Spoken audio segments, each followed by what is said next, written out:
Rahman ya Rahim, marhaban ya Ramadan. Ya Allah, aku bersyukur padamu datangnya bulan suci.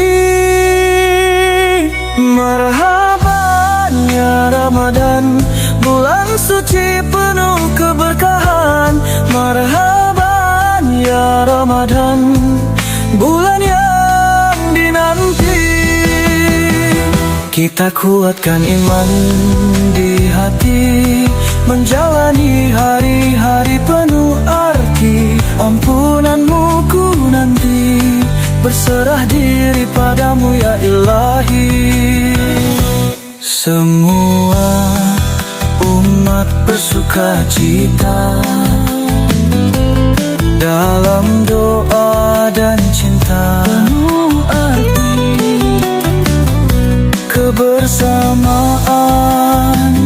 makin terasa, berbagi kasih sesama manusia.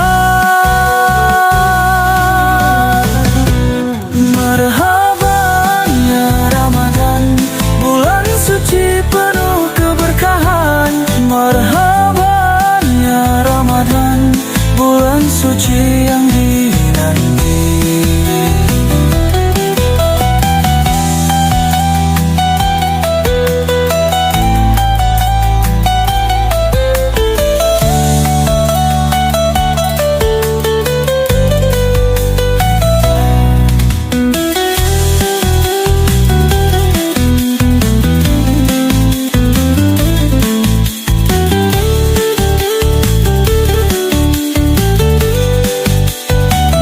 Kita kuatkan iman di hati, menjalani hari-hari penuh arti. Ampunanmu ku nanti, berserah diri padamu ya Ilahi.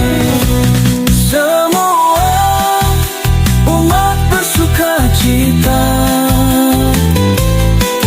dalam doa dan cinta makin terasa. Ampunanmu ku nanti, berserah diri padamu ya Ilahi. Marhaban ya Ramadan, bulan suci penuh keberkahan.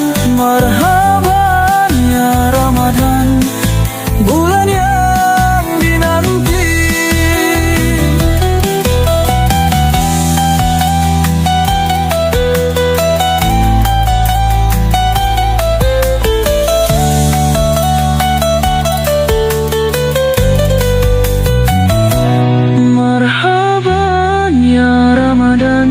Bulan suci penuh keberkahan.